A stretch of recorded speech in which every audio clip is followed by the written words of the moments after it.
welcome you to our video about Leonard and his last rite of his ashes in the Gautama Ganga. I've been a friend, a student, a disciple and a work associate with Leonard since 1991. We had a very special bond. But Leonard was able to bond and understand people, all people, and he had the ability to listen and understand all of our makeup, our egos, and he was able to make very helpful suggestions, and he had the love and determination to stay in relationships and support people. He's the founder of Rebirthing Breathwork. He had a very intense personal life also. He was married 3 times, and there's many stories about him, and he had also his credibility gaps, of course, but so do we all. But his unique spiritual power is what helped me there. Leonard said that one definition of love is to value the relationship more than the beliefs that you have about the other person. So I always valued my relationship with Leonard more than anything that was on the outside. In the background you hear Babaji calling mantras in the river Gautama Ganga during his bath time, and his devotees repeating the mantra, and soon the arti will start. Leonard loved Babaji. He thought he was the greatest being on this planet, and was dedicated to spend as much time with him while Babaji was still in the body, and has brought many people to Babaji in Herakhan. Babaji knows all thoughts of all people at all times, a very special, unique power and ability to support us humans. Now the arti starts, you're hearing the bells in the background. So this is the daily routine in Herakhan. And so we were able to, Elvi, his last wife, she distributed some of the ashes on her property, but also on, she gave some to his children and also to Peace Arnold. But we brought the remains of his ashes to Herakhan to immerse it in the river, and Chitra will talk about the beauty of that ceremony and the purpose of it. And it did feel like homecoming. The last years of Leonard's life, especially the last 2 years when he was really challenged with a lot of physical handicaps, which other people would have given up a lot earlier, was difficult to endure and to watch and to try and do everything to turn it around. And because he was very aware that the death urge is what kills people, and he had an intense life, so obviously he had enough challenges so that ultimately on the soul's level he must have made the agreement to leave this body behind when he felt that he had everything accomplished that he wanted to accomplish. Watching the ashes and the earthen jar releasing into the rapid flow of the Ganges at Herakhan, the ashes that had at one time been the transient matter of Leonard's physical body, is deeply moving and at the same time freeing. You cannot transform while holding on to form. This is the first message I shared with Leonard that had spoken itself to me. that I knew intuitively was meant for him. What an interesting thought. Every cell of our body is alive and engaged in a dynamic process of transformation, from single-cell organisms to complex systems such as the human body. Every death teaches us something. I heard that first from Leonard. Sitting Shiva, he called it, meditating on the eternal processes and cycles of life so that we can pierce the mystery and advance our mastery of the physical universe. This is the expansive vision and perspective that Leonard lived from and transmitted for those who were open to it. Leonard has been an amazing teacher for me and so many others, someone who opened his life, his home, his resources to so many, someone who opened his heart, holding everyone, all life, all things sacred, through laughter and a great appreciation for humor, through not taking people's processes personally, through a sincere personal interest in everyone's journey and well-being, through holding an extraordinary vision, through rolling the dice and taking his chances, his willingness to risk everything. Leonard could be mind-boggling and mind-blowing to be around, as well as quite ordinary. I made a study of Leonard. The things he shared were so unique, as if he were tuned into an entirely new channel I had not previously encountered. Yes, I was engaged in a training process under Leonard's direction. I did not ask for any particular type of training or direction. It simply unfolded over time in relationship with Leonard. It was a wild ride, and it was fun, and activating, and enlivening, and at times totally freaked me out, trying to understand what I was doing and why the heck I was doing it. He gave me an anchor and a harbor when I needed it most, a spiritual family. I had shared a story with Leonard when we first met about an experience I had with Swami Satchidananda shortly before he left his body. Clearly, Swami was an extraordinary being, as the story I relayed demonstrated. Leonard stopped and asked me, "Why do you think he died?" I let the question sink in a moment, and the response that came was to get away from his students so he could move on to other things, continue on his path now that his mission had been established, so that the mission could take on a life of its own and his students would step into their places in their own rights. My last few visits with Leonard after the stroke were some of the most delightful moments with him. He was pure Leonard, living in the moment. I told him I'd spoken to John, a wonderful rebirther from Chicago, and that he was trying to make arrangements to come see him. Leonard lit up with a big smile and said, "Really? That would be great." I asked him who else he might like to have come visit. He lit up again and said, "Well, everybody." Such joy. He loved people. He loved and served humanity to the best of his ability and with all he had to give. I've heard a number of people say that Leonard is still available to us. Is this true? Each of us have to answer that for ourselves. As for me, there is no doubt. I see his smiling face. I feel his laughter and his presence. This was a great deal of what we shared together. Once I was so upset about something, and communicating this to Leonard, he said in an inquiring tone, "But the love is still there?"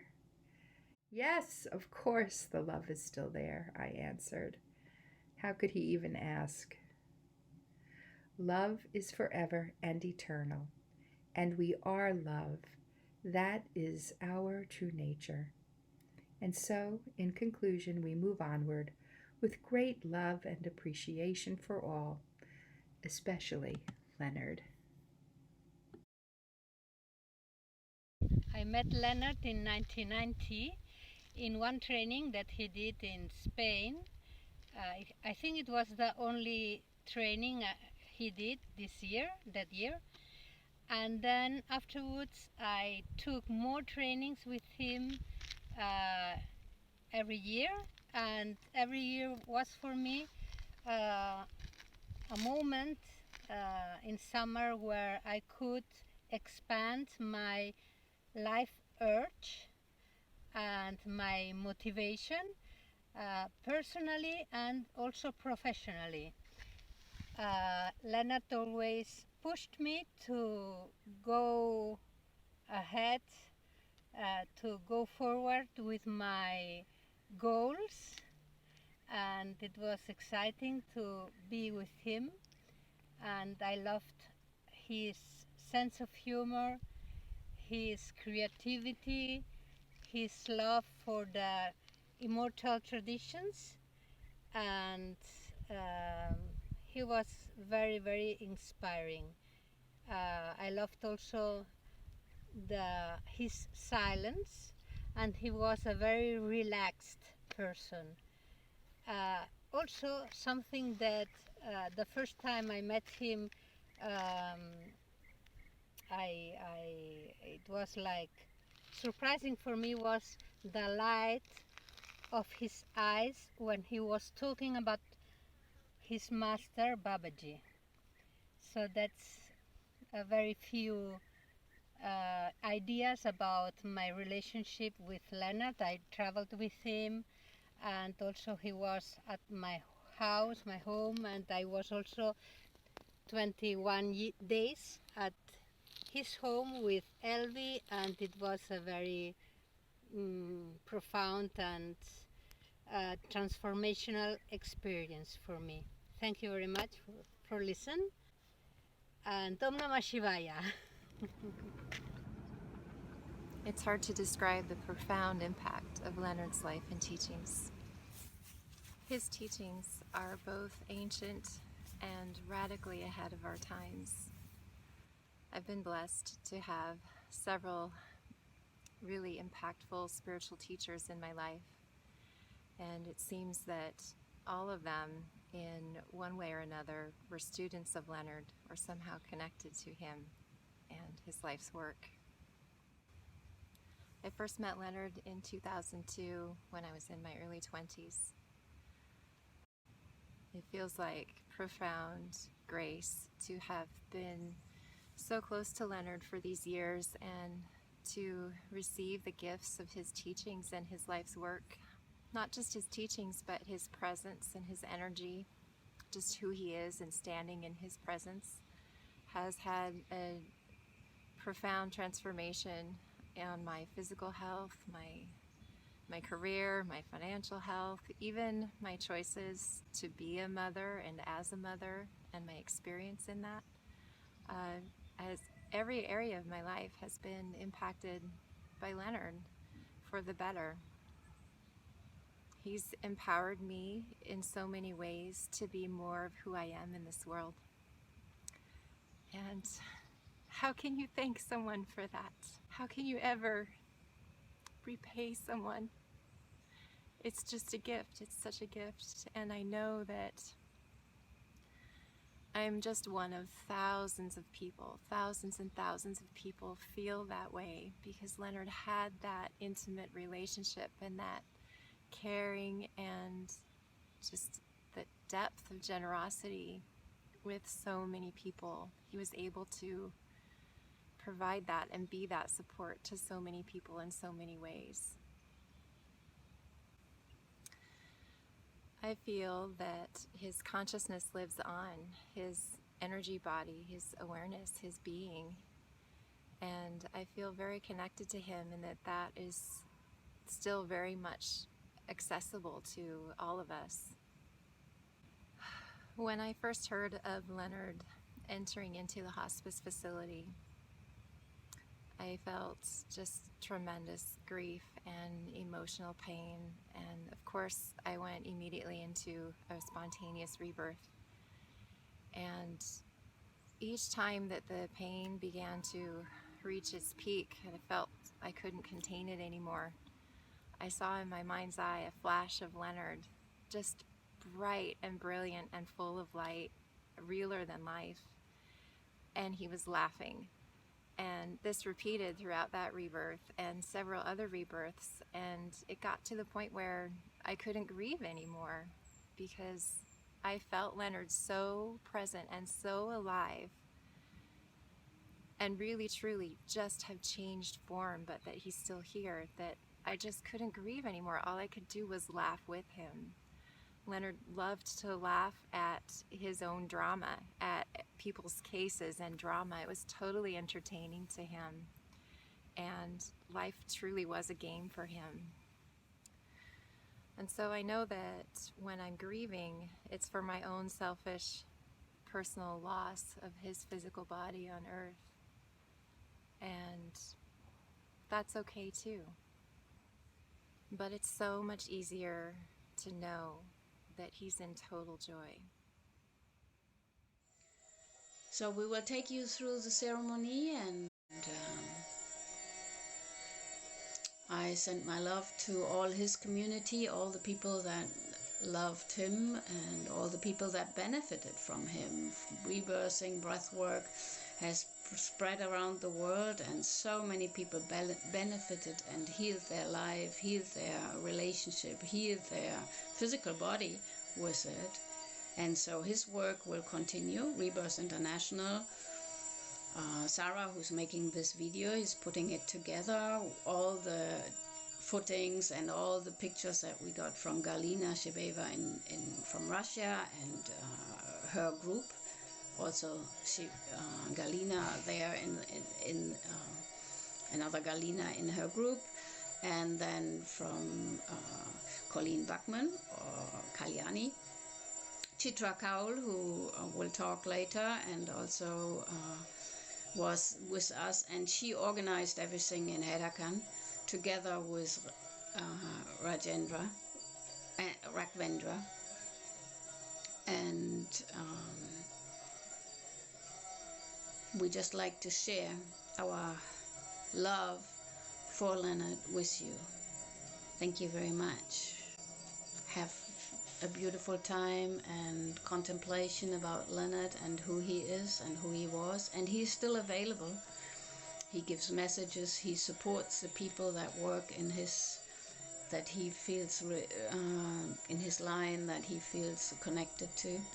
He's still with us, and have a beautiful time, a beautiful remembrance of Leonard, and send you all my love. It is going to be 1 year that Leonard left his body. Still, many people feel his presence, and he is still there for us in spirit, guiding us and supporting us. Bringing his ashes to be immersed in the holy Gautami Ganga in Herakhan, India, seemed to be the right thing because of the deep and strong connection he had with Babaji, Herakhan, and India. He had spent many lifetimes here. Immersion of the ashes is the last rite according to the Hindus. It's a completion. The ashes are collected in an earthen pot, covered with a cloth, and tied with a sacred thread. A prayer is done by the Pandit for the departed soul, and then the ashes are immersed in the holy river. Ashes are the last thing that remains of the physical body. It is believed that the deceased person's journey towards the eternal home does not start until the ashes are immersed in the holy river. It is also said that it releases an individual's spiritual essence from the transitory physical body. Immersion has a significance. It is not only completion for the person who has left, but also letting go of the attachment his loved ones had with the body. It's a liberation, freedom. After the emotion, I felt as if he was waiting for it. Felt a completion has happened. It was a homecoming to Herakhan. For him, in the lap of Adi Kailasha, Gautami Ganga. Thank you, Leonard, for being there for all of us. Thank you.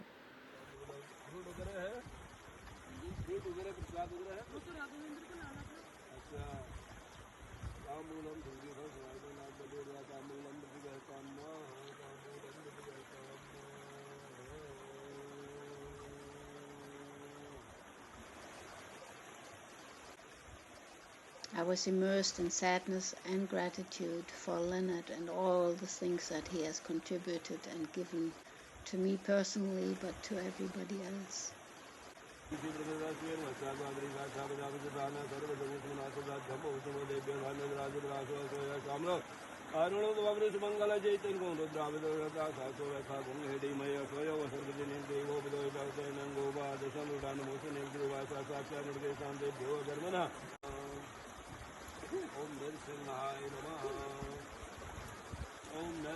May the ceremony bring unity, love and friendship for all the rebirthing community,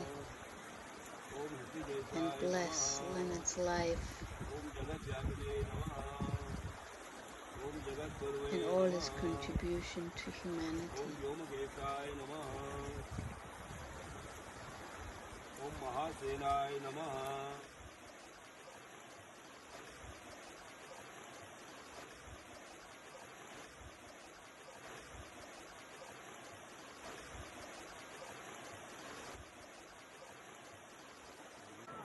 A special mantra on the mala 108 times.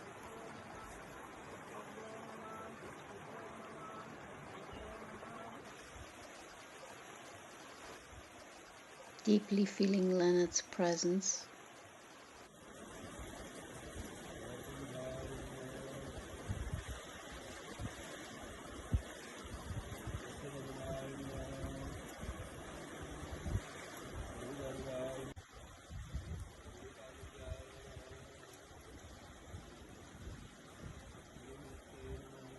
Arti is done to the ashes, the sacred fire ceremony, fire offering, turning the Arti lamp around.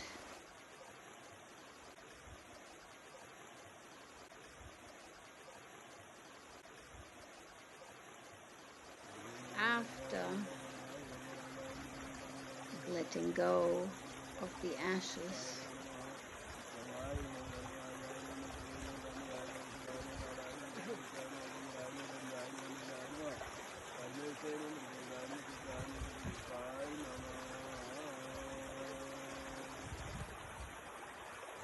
letting go of the ashes, letting go of the last remains of that physical life. Besides all the contributions of all the books that he's written, all the inspiring thoughts that he's leaving us with.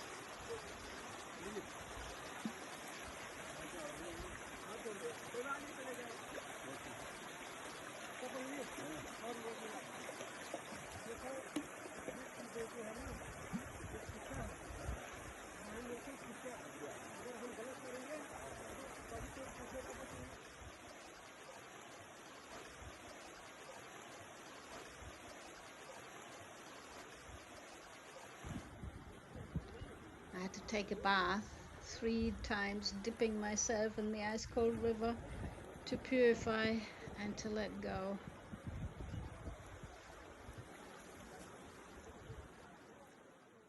It felt like an initiation.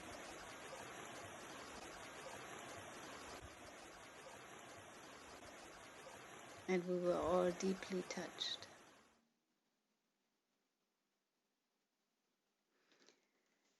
After the ceremony, we went to the chai shop and just sat and felt our togetherness.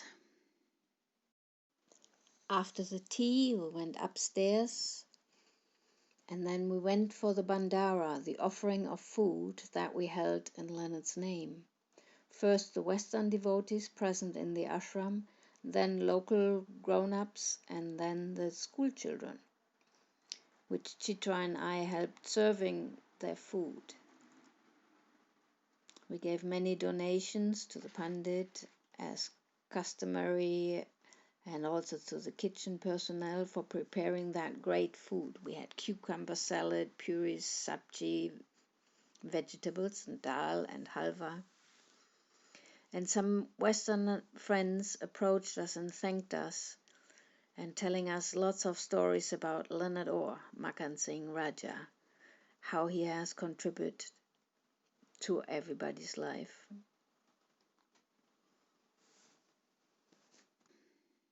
The next morning, we were doing the fire ceremony in the company garden, prepared by the gardener you see in the background, and the pujari, and all of us present, offering ghee with a spoon, and then samagri, each participant, and at the end the coconut is offered with the rest of the ghee. In the name of Leonard Orr, to bless his soul, we all turning the arti lamp to honor the fire, to honor Babaji, to honor Leonard's life.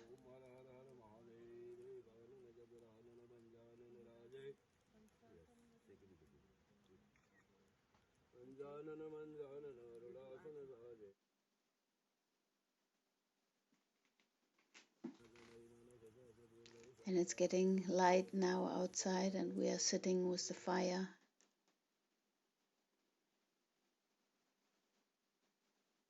In the beautiful company garden. After this, we are saying our last goodbyes to the company garden at the Gufa site.